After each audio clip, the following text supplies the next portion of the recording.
مفتی صاحب آپ ذرا یہ بتائیے گا کہ جو آج کل ہم انگوٹھی پہنتے ہیں تو وہ کس انگلی میں ہمیں پہننی چاہیے اور کس دیہات کی پہننی چاہیے، اس کے بارے میں ذرا وضاحت دیجیے گا۔ اچھا، دائیں ہاتھ کی اس انگلی میں انگوٹھی پہننی چاہیے، یہ بڑی اور اس کے ساتھ شہادت والی انگلی میں ہم انگوٹھی نہیں پہن سکتے۔ الٹے ہاتھ میں تو بالکل نہیں پہننی، کیونکہ یہ ایسے کاموں کے لیے استعمال ہوتا ہے، تو مناسب نہیں ہے کہ یہ انگوٹھی اس ہاتھ میں پہنی جائے۔ دائیں ہاتھ میں پھر اس رنگ فنگر میں پہننی چاہیے۔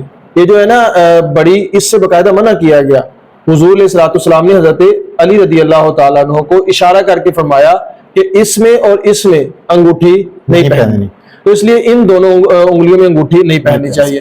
اب ہے اگلا سوال کہ پھر کس ہاتھ کی پہن سکتے ہیں؟ مرد کے لیے تو صرف اور صرف چاندی، اور اس کی بھی مقدار ہے 4.25 ماشے سے زیادہ نہ ہو۔ عورت جو ہے وہ یا سونے کی پہن سکتی ہے یا چاندی کی، سونے اور چاندی کے علاوہ وہ کسی اور دھات کی انگوٹھی نہیں پہن سکتی، کیونکہ اس کے بارے میں باقاعدہ نص ہے۔ وہ صحابی آئے حضور علیہ السلام کی بارگاہ میں، تو حضور علیہ السلام فرمایا تم سے بتوں کی بو آ رہی ہے۔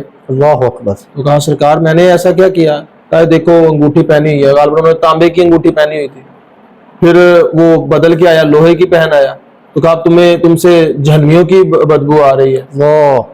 تو کہا سرکار پھر میں کیا پہنوں، کون سی پہنوں؟ کہا چاندی کی پہنو، 4.25 ماشے سے زیادہ نہ ہو۔ بہت شکریہ، ماشاءاللہ۔ تو اب انگوٹھی 4.25 ماشے سے زیادہ نہ ہو، چاندی کی ہو اور کسی اور دھات کی نہ ہو، اور اس فنگر میں ہو، اس میں یا اس میں نہ ہو۔